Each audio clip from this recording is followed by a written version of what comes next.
Les regards, les caméras du régime Tebboune étaient toutes braquées sur la visite d'Emmanuel Macron au Maroc. Hier, c'était la deuxième journée, le deuxième jour de cette visite. Discours de plus d'une quarantaine de minutes, plus de 40 minutes devant le Parlement marocain. Pendant cette quarantaine de minutes, la partie la plus importante qui intéresse bien sûr le régime algérien, et pas les Algériens et les Algériens, on va l'expliquer, c'est ce qu'il a été dit sur le Sahara occidental. Pour la France, le présent et l'avenir de ce territoire s'inscrivent dans le cadre de la souveraineté marocaine. En résumé, Emmanuel Macron donc, a réaffirmé la reconnaissance de la souveraineté marocaine, la reconnaissance par la France de la souveraineté marocaine sur le territoire du Sahara occidental.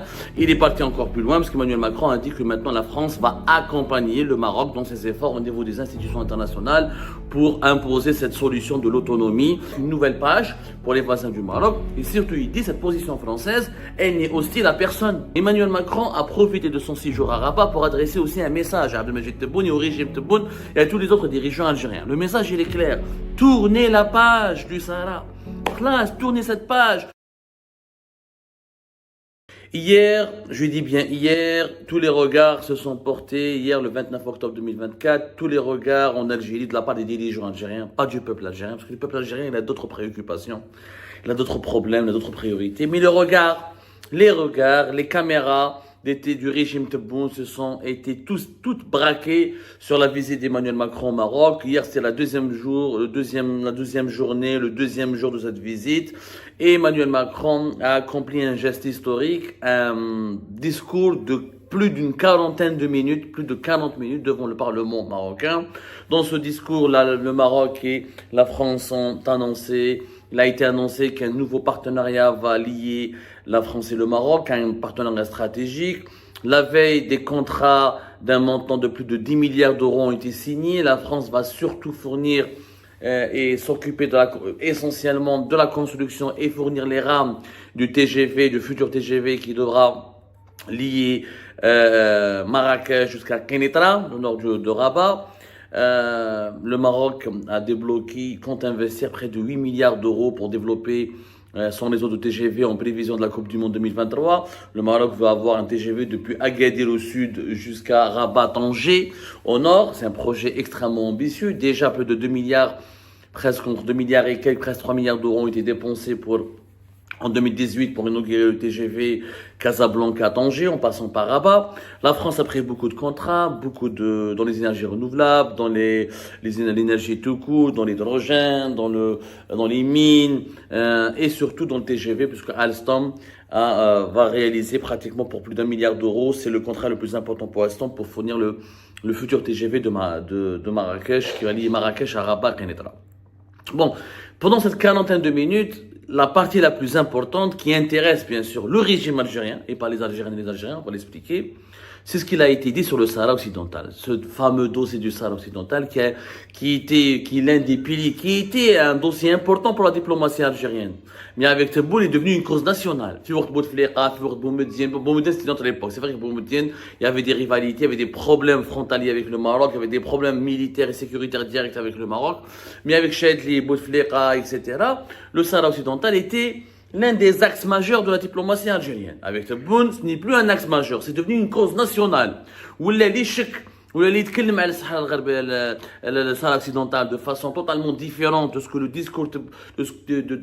discours officiel veut imposer, tu risques des ennuis, tu es traité comme un traître, comme un agent du sionisme, un agent du Merzen, un agent de je ne sais pas quoi, et tu es condamné à la prison, et menacé, ton algérianité est même contestée. À l'époque de Bouteflika ou des précédents régimes algériens, on pouvait au moins se poser des questions, s'interroger. Est-ce que le soutien de l'Algérie à cette cause, elle est légitime? Est-ce qu'il est justifié? Est-ce qu'il est utile? Non, il n'y a pas de débat. Ma'a Tebboune, il n'y a plus de débat. Ma'a Tebboune, la kesh niqash. Le Sahara occidental, c'est comme la Palestine. D'ailleurs, sur le même pied d'égalité. Où celui qui dit le contraire est un traître et n'est pas un Algérien digne de ce nom. Donc, Emmanuel Macron, hier, était très attendu à Rabat, dans ce discours concernant le Parlement. Et ben voilà ce qui a été dit. Je vous propose de l'entendre un peu, et après on en parlera. Passé, le Maroc et la France sont demeurés des alliés fidèles dans les temps troublés. Et jamais la France n'a manqué au Maroc sur toutes les questions existentielles auxquelles souveraineté marocaine. Voilà, je répète. Je pense, bien sûr, en premier lieu, et je le réaffirme ici devant vous, pour la France, le présent et l'avenir de ce territoire s'inscrivent dans le cadre de la souveraineté marocaine.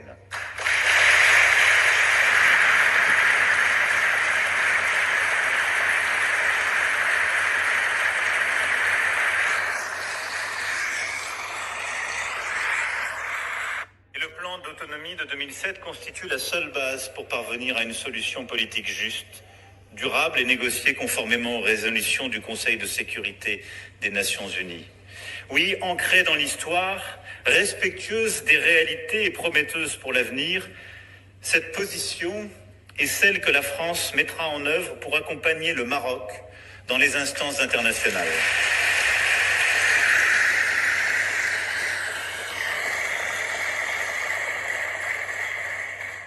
Et je le dis ici aussi, cette position n'est hostile à personne.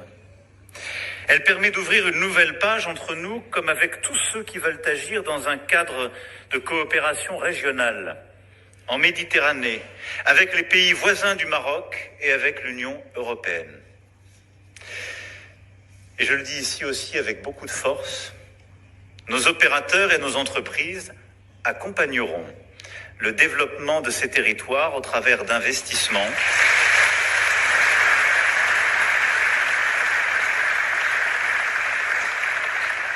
d'initiatives durables et solidaires au bénéfice des populations locales.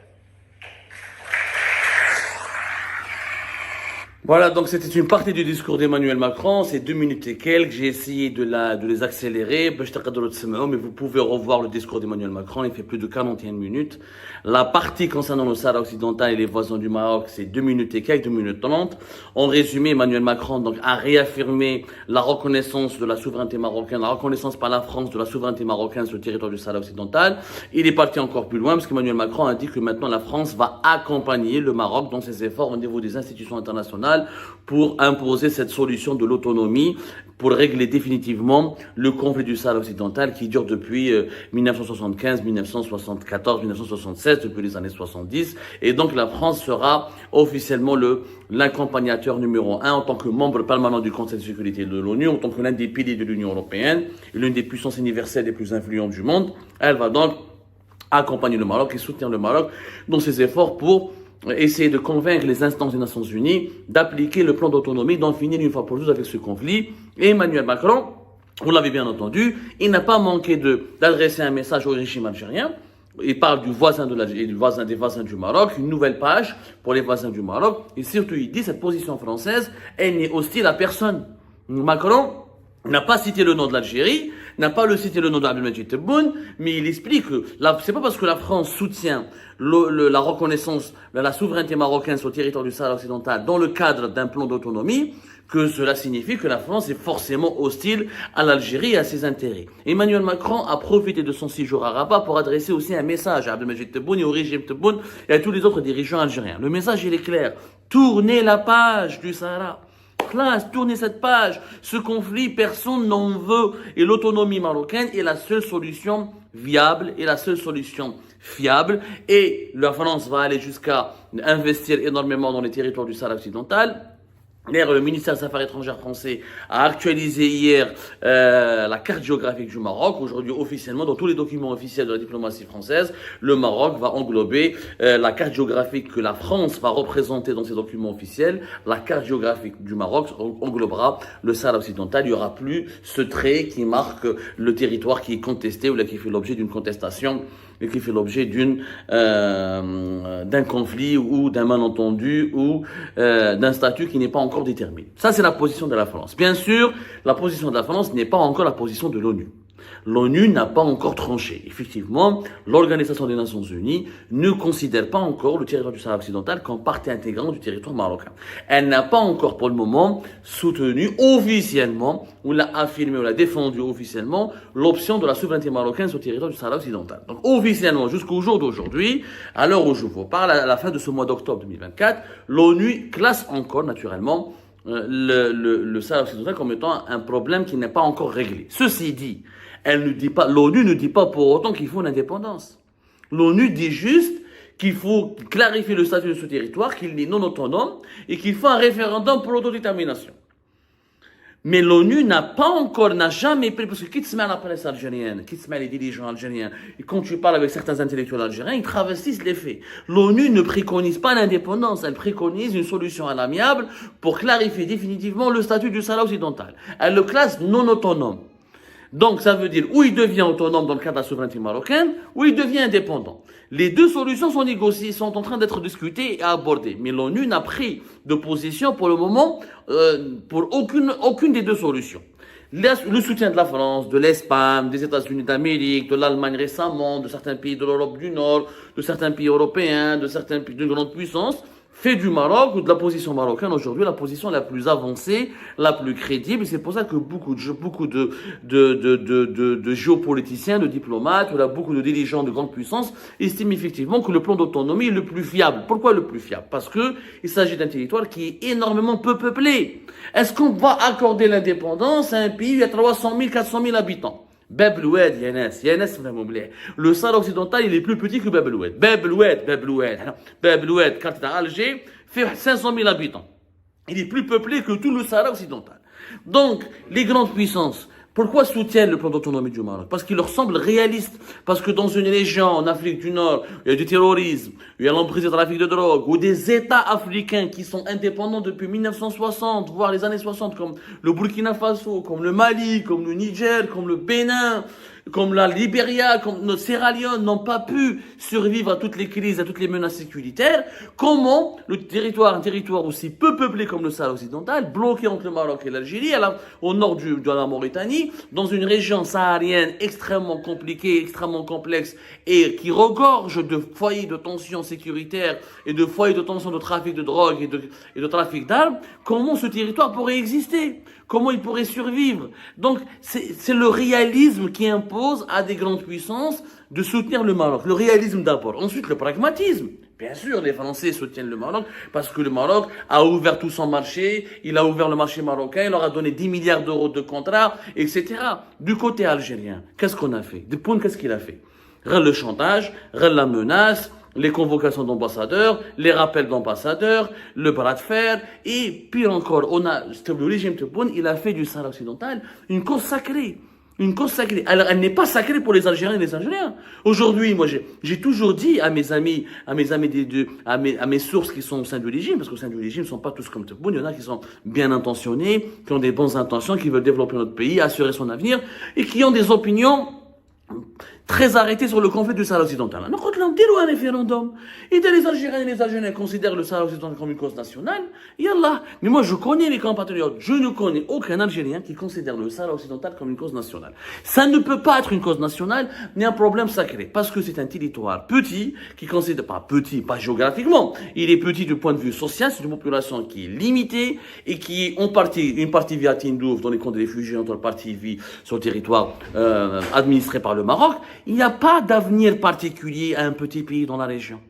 Alors, on a les Algériens et les Algériens, je pense le Mali, qu'est-ce qui se passe au Niger, qu'est-ce qui se passe en Libye. Des États avec leur richesse, avec des pays de 10, de 20, de 30 millions d'habitants, n'arrivent pas à subsister, ou à survivre. Les États du Sahel, par exemple, ils ont fait une alliance. Le Burkina, le Nigeria, le Mali, ils ont fait une alliance entre eux, avec une monnaie commune, avec un modèle commun, pour pouvoir exister et survivre dans un monde dangereux, dans un monde où les grandes puissances ont des intentions hégémoniques. Comment voulez-vous qu'un pays de 300 000 habitants va s'en sortir? C'est irréaliste. C'est vraiment, personne n'y croit. Un Égoulel comme personne n'y croit.